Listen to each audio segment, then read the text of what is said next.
The call came in at exactly 11:47 p.m., and the words Jennifer Gledhill spoke next would ultimately seal her fate forever. The disappearance of Matthew Johnson, a Utah father and husband, and the arrest of his wealthy wife, Jennifer Gledhill, for first-degree murder. September 28th, Jennifer Gledhill called police to report her husband, Matthew Johnson, missing. Jen in our home before and, breaking bread with them. And then it turned out that she's responsible for his death. It was shocking, frankly. On the night of September 28th, Jennifer contacted police to report her husband, Matthew Johnson, as a missing person. What began as a routine missing persons report would soon unravel into the chilling disappearance of Matthew Johnson, a Utah father, husband, and elite soldier, and the shocking arrest of his wealthy wife, Jennifer Gledhill, on a charge of first-degree murder. People who once sat at the couple's dinner table, shared meals, and laughed in their home would soon learn the disturbing truth. The woman they thought they knew was now accused of ending her husband's life. The news wasn't just unsettling, it was staggering. Tonight, we're examining yet another deeply disturbing case. Jennifer Gledhill and Matthew Johnson looked like they had everything. From their million-dollar home in Cottonwood Heights, Utah, they appeared to be the very picture of a stable, successful family. A committed military husband, a stay-at-home mother, and 3 young children, ages 11, 7, and 5. Matthew, 51, wasn't just any soldier. He was a highly respected member of the Utah National Guard's 19th Special Forces Group, a Green Beret who had spent more than 10 years serving his country with honor. Fellow soldiers described them as brilliant, dependable, and the kind of man who always had the answer when others didn't. Jennifer, 42, was viewed completely differently. A quiet, devoted mother, a supportive military wife, polite and reserved. Many of Matthew's friends described her simply as nice, someone who mostly kept to herself. To neighbors and acquaintances, the family lived a calm, picture-perfect life in their upscale community.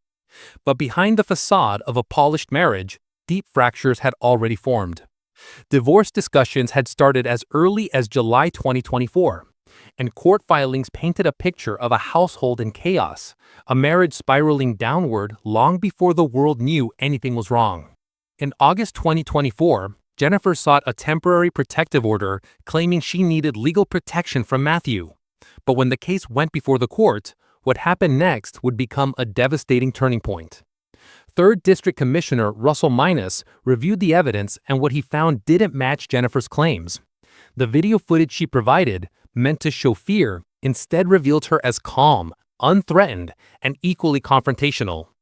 Text messages she sent to Matthew were filled with constant insults, belittling remarks, and repeated attempts to provoke him into reacting violently. Then came September 16, 2024, just days before the tragedy that would destroy an entire family. Commissioner Minus dismissed the protective order, ruling that no abuse had taken place, and in his ruling, he wrote a line that now hangs in the air like a haunting warning of what was coming next. Those were the commissioner's final words in court, but what he didn't and couldn't have known was that Jennifer had already made a decision that would ensure a divorce would never be necessary. Her solution was permanent. In the final weeks of September 2024, Matthew's behavior began to shift drastically. Friends noticed he was restless, distant, and no longer sleeping at home. They would later learn the reason. Jennifer's behavior had become so unstable that Matthew spent many of his last nights sleeping inside a Utah National Guard facility because he feared for his safety inside his own house. In one of his final conversations, he confided in retired Guardsman Kevin Thompson, a close friend who had known him for decades. Matthew told him he had finally accepted what needed to happen. The marriage was over. A divorce was inevitable. It was time to move on with his life. But Matthew never got that chance. What he didn't fully understand was that Jennifer wasn't just unhappy, she was living an entirely separate life. She was having an affair.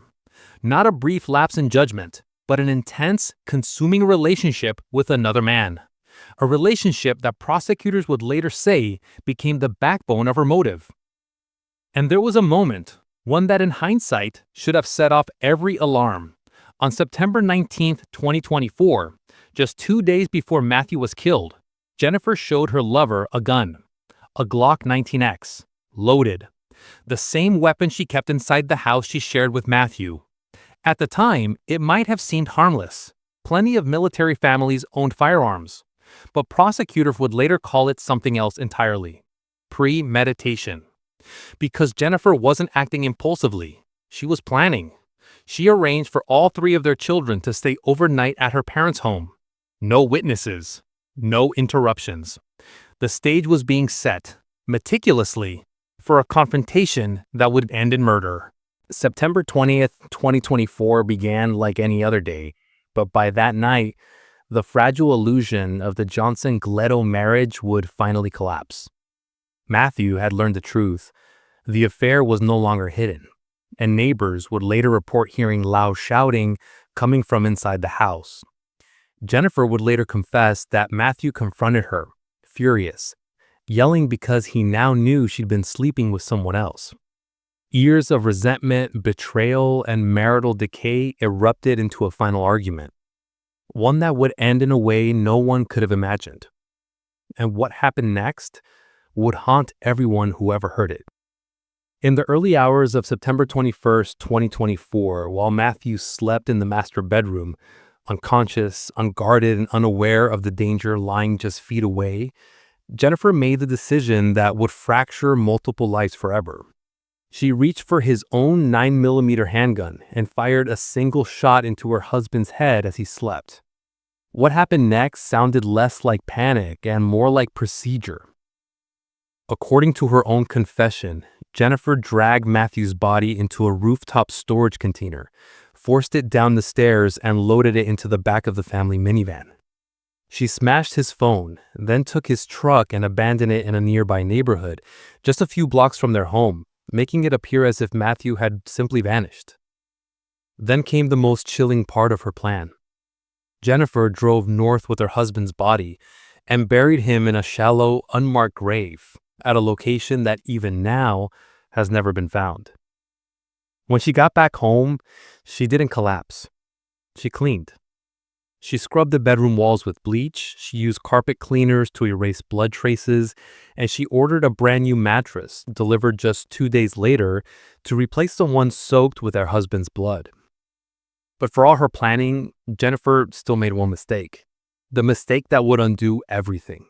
On the night of September 22nd, just before midnight, she went to see her lover. And there, she confessed everything. She told him how she shot Matthew, how she hid the body, how she buried him, how she cleaned up the house. The man noticed bruises scattered across her body.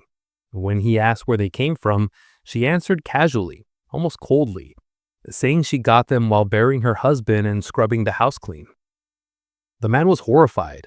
The person he thought he was involved with had just described the murder in the same tone someone might use to talk about running errands.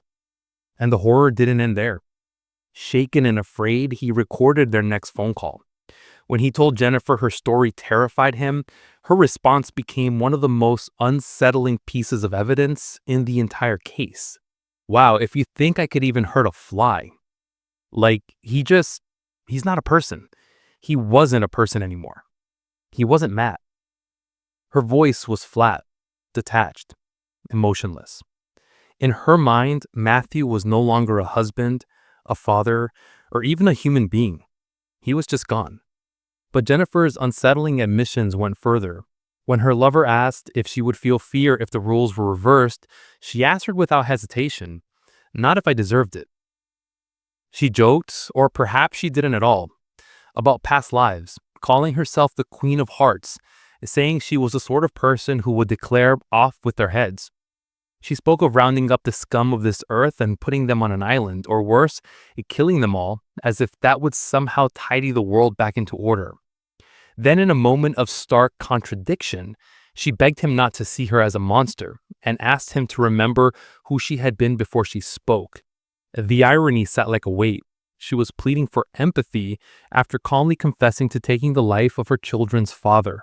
What made this exchange even more damning was its timing. It happened before Matthew was ever reported missing.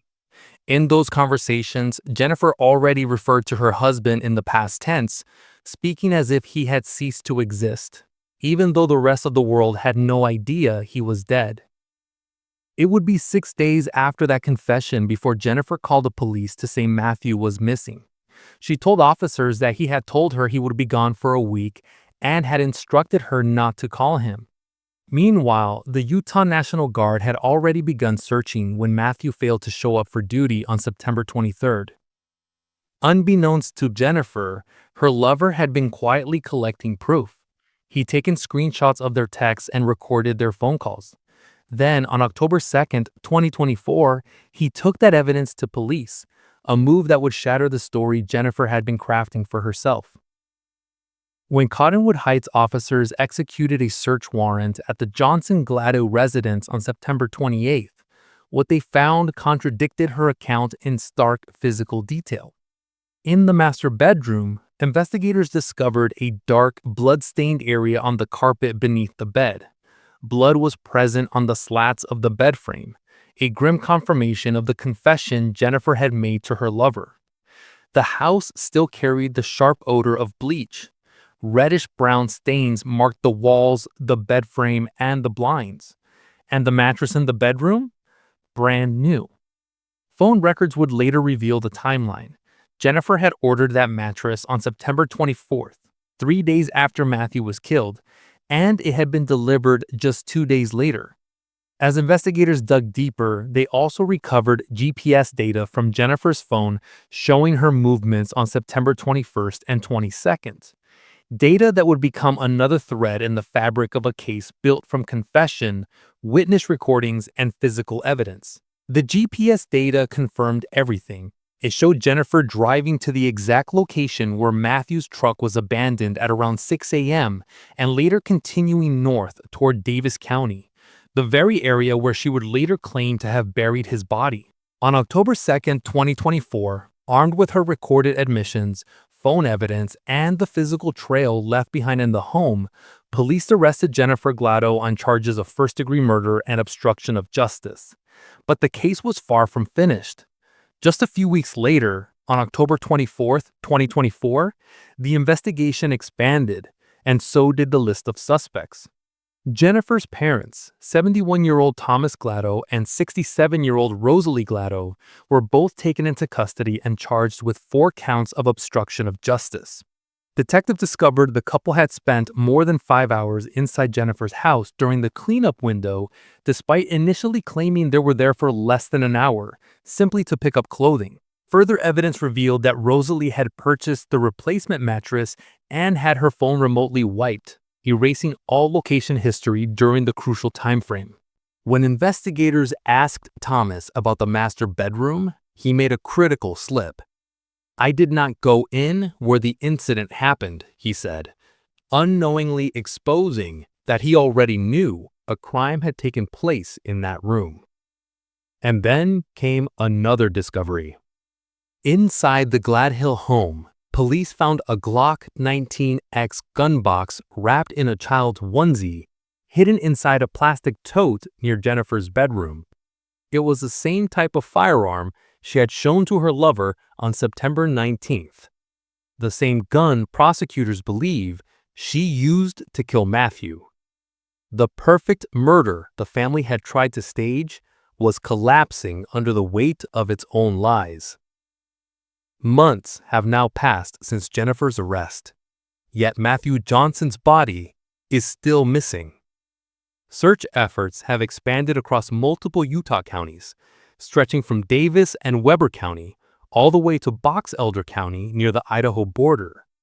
More than 70 searchers have been involved. Police, trained volunteers, and Matthew's own military brothers who refuse to stop looking. Kevin Thompson, Matthew's longtime friend, said the uncertainty has been unbearable. The fact that the search is now in its 5th month keeps them up at night. Another friend, Green Beret John Hash, who served alongside Matthew for 12 years, still struggles to process the betrayal. Having had Jen in our home before, breaking bread with them, and then it turned out she's responsible for his death, it was shocking, frankly. During a recent hearing, prosecutors revealed yet another key piece of evidence: a vehicle storage container found floating in water, and inside it, Matthew's blood. It tied Jennifer even deeper to the crime. But still, not the one thing everyone needs most: Matthew's body. So the search continues across northern Utah, mile by mile, field by field, with one goal left unanswered: to finally bring Matthew Johnson home. They were about to uncover a truth Jennifer had prayed would remain buried forever. Jennifer Gledhill has pleaded not guilty to every charge filed against her. She now faces 1 count of first-degree murder, 5 counts of obstruction of justice, 1 count of possession of a controlled substance, 1 count of abuse or desecration of a human body, and 1 count of witness tampering. During her bail hearing, prosecutors warned the court that Jennifer posed a serious threat, not just to the investigation, but to the community itself. They revealed a chilling detail.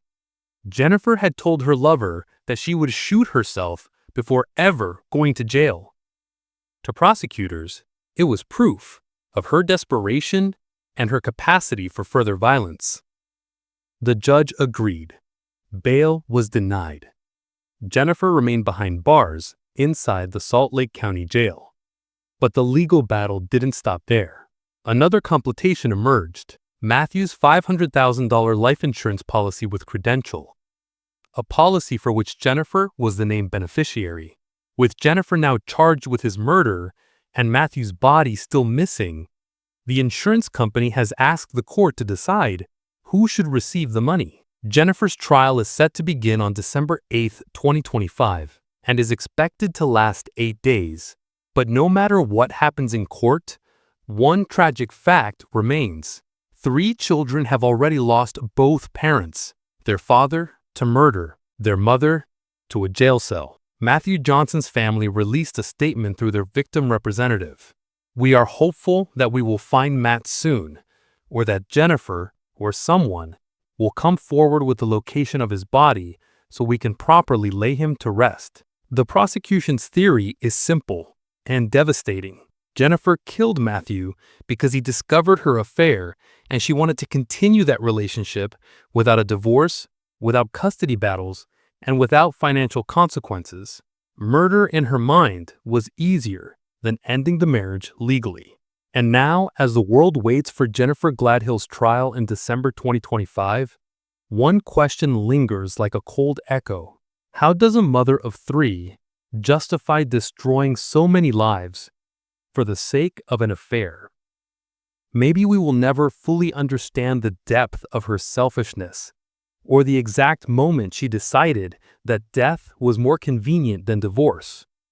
What we do know is this: the damage is permanent. The wounds are lifelong. Justice may eventually arrive, but it will never bring Matthew Johnson home. And somewhere in northern Utah, the body of a devoted father, a soldier, a Green Beret, still lies hidden in an unmarked grave, waiting for someone to finally reveal the truth, waiting to be found.